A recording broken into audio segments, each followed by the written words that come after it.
100% of those fentanyl pills are made by the cartels in Mexico. 100%. He said the terror threat and the danger as a result of what's happening at the border has never been higher, and he's very concerned. Do you agree with his assessment?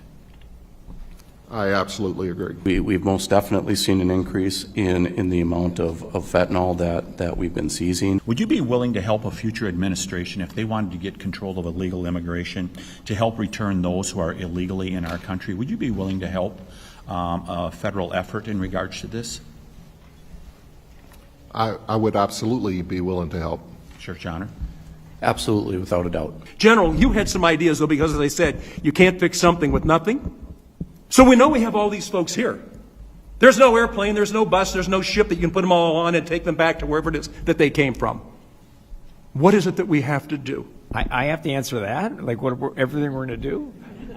We released 5,000 of the most dangerous terrorists on the planet when we abandoned Bagram during this administration. We know where one of them went. 10 days later, they detonated the bomb that killed 13 U.S. service members at Kabul airport. We don't know where the other 5,000 are. 3 issues were. And he said fentanyl, fentanyl, fentanyl. He gave me his top 3 issues. They were all the same thing.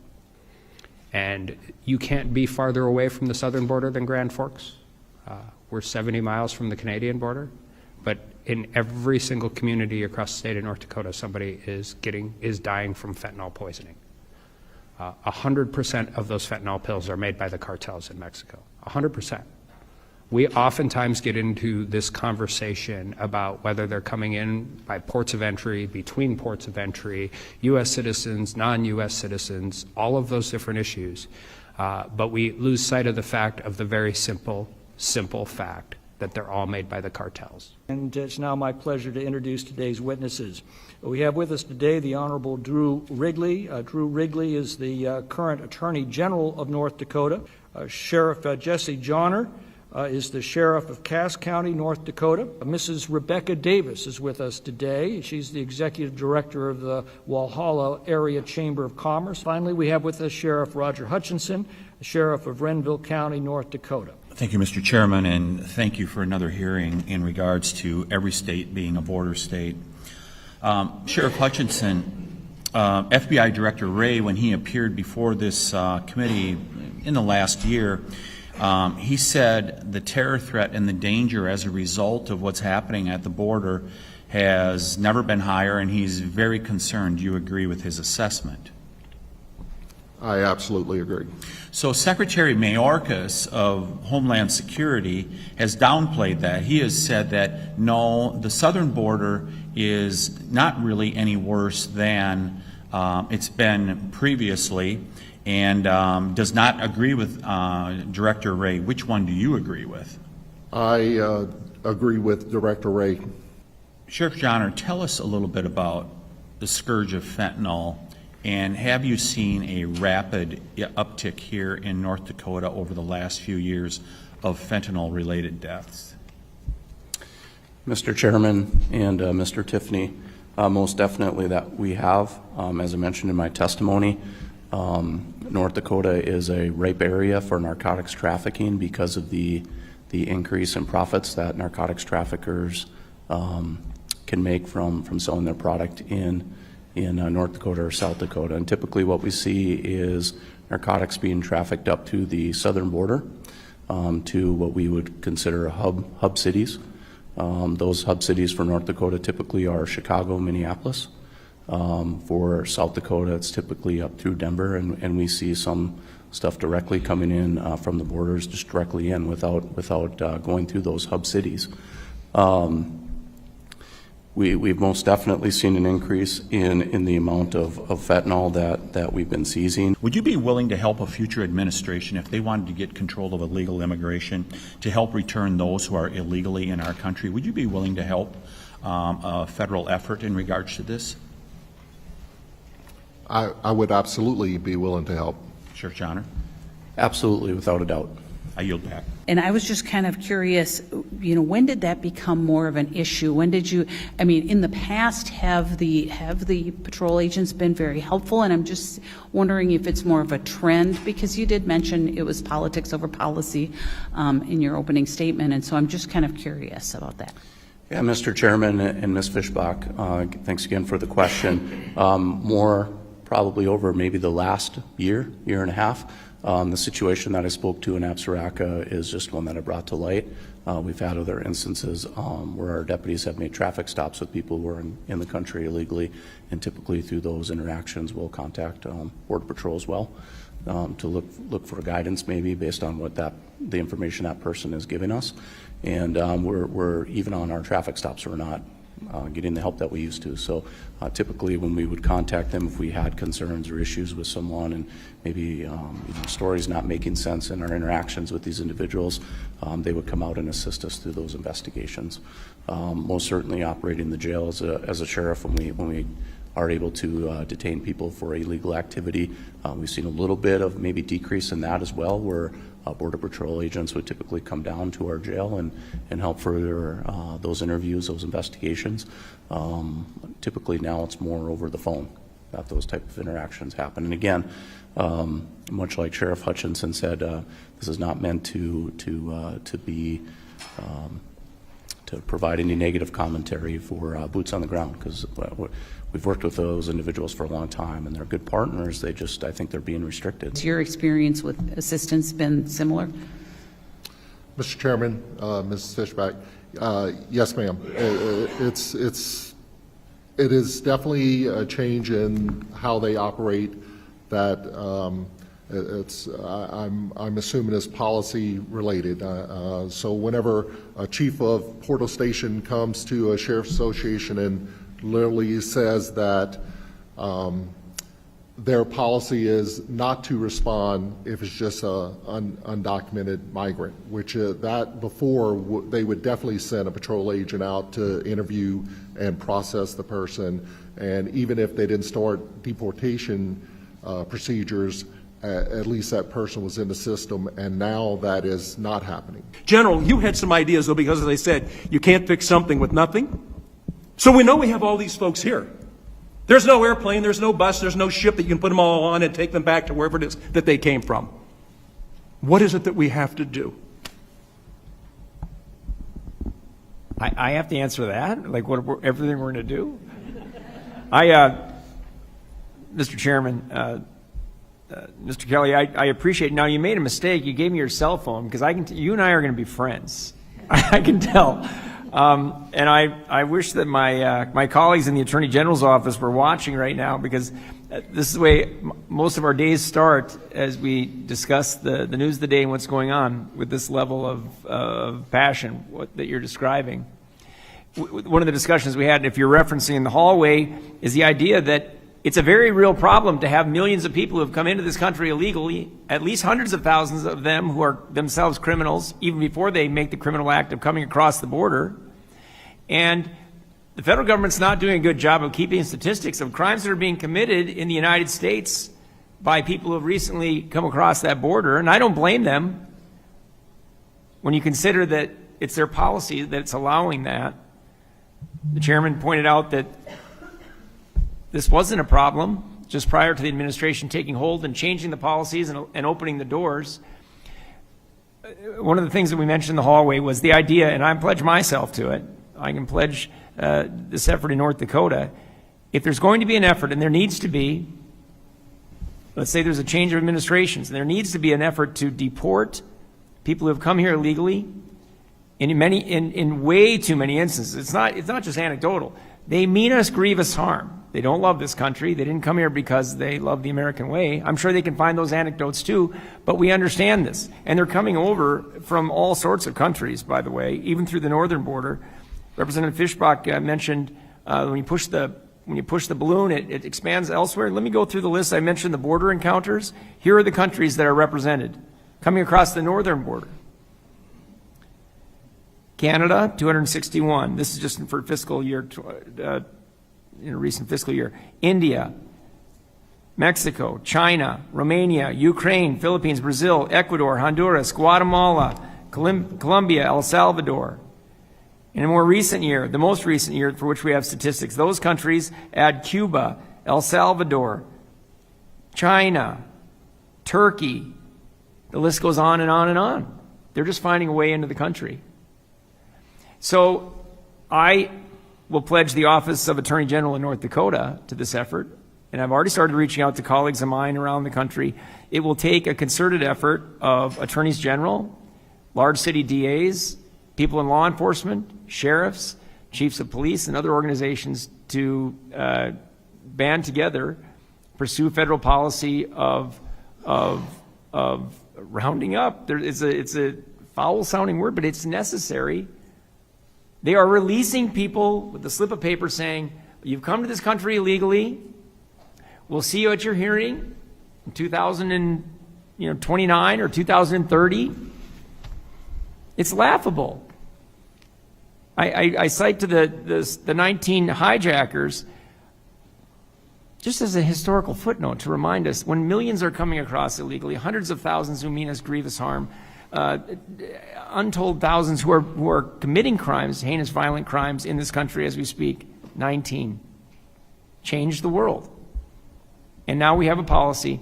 I'll end there, except to say this. Every one of us, our first act of security in our homes for the next day is to lock the doors. That's our first act of security for tomorrow, is to lock the doors. America's next act of security needs to be lock the doors. We need to stop what's happening every day. I know you all know this. You started the passion part of this. So I pledge myself to that publicly, if we can get a change of policy, to be one of the attorneys general, and there will be others across the country who will join in coordinating law enforcement efforts to do this in an orderly fashion that protects the American people. Attorney General Wrigley, you reminded us of the 19 terrorists of 9/11. We released 5,000 of the most dangerous terrorists on the planet when we abandoned Bagram during this administration. We know where one of them went. 10 days later, they detonated the bomb that killed 13 U.S. service members at Kabul airport. We don't know where the other 5,000 are. Is it conceivable that among the 2 million known gotaways, the people that we actually watched cross the border but couldn't intercept, are some of those terrorists, and how long do you think we've got? Mr. Chairman, I wish I had an answer for what the timeline looked like that. I will say that Chris Wray and I have been friends for a lot of years since he was the head of the criminal division. I was U.S. Attorney under President Bush at the time. Known him a long time. He's a pretty sober guy. He wouldn't be saying publicly what he's saying if he didn't have a sense that the threat is imminent. It's very real. You all get the briefings that the rest of us don't get, but when Chris Wray, who I know, as I said, I know him personally, to not be a person who'd be saying that to be, trying to be interesting in public comment. In fact, he always tries to be uninteresting in public comment. But that should chill us, and to realize the vastness of the numbers is part of the problem. But the fact that they were allowed in here, they're here, and we don't talk about sleeper cells anymore. Well, they're asleep at the moment, but they can be awakened in an instant, and I think that we're getting that direction from the FBI. I fear a coordinated attack at multiple targets at the same hour, the same day, leaving thousands of dead Americans all across the country. And I'm afraid that day is coming. The sheriffs described vast miles of the northern border that are completely now unpatrolled, so we can't even watch people crossing the border. Is that correct? Because we don't have any eyes there?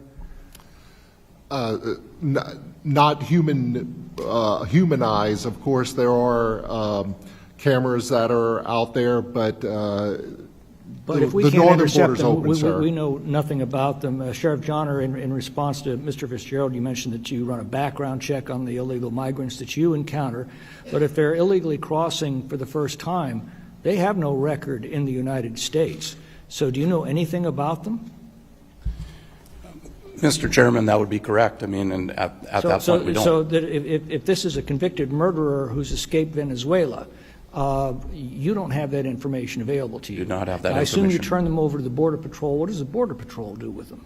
And that's what we would try to do, would be to contact them to help us. And if it's a cooperating country, as you guys know, they would have access to gain that information, but we don't. How well vetted would you say these illegal migrants are? Not at all. Have you encountered any that you would deem a threat to your community?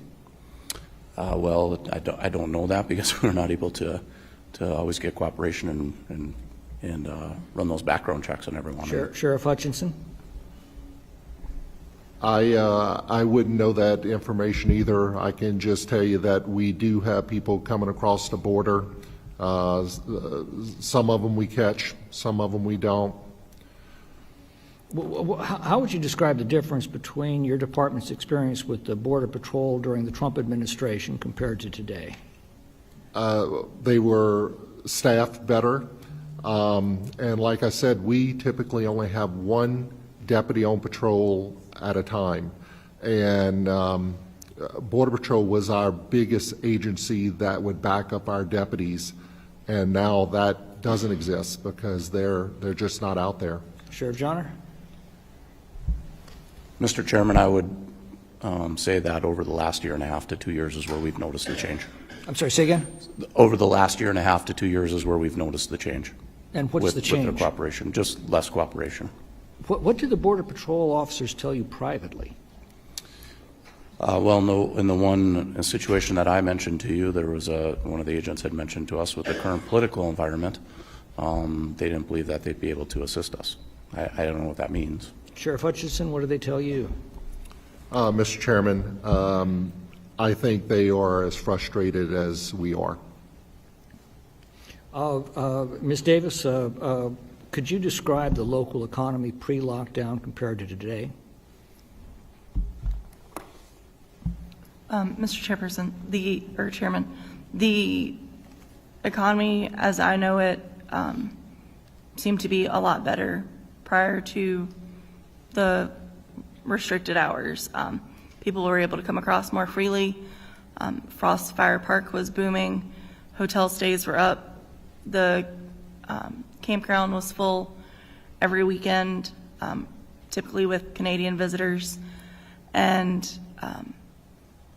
we had more restaurants that we could eat at. And you attribute that directly to the immigration policies in effect now, as compared to during pre-lockdown? I would definitely attribute it to the lack of staffing for the border hours. Would you call that more significant or less significant than, say, the impact of inflation on the economy in those years? I'm sorry, say that again? Would you say that the immigration hours, the restrictions, are more significant or less significant to the local economy than the inflation of the last 3 years?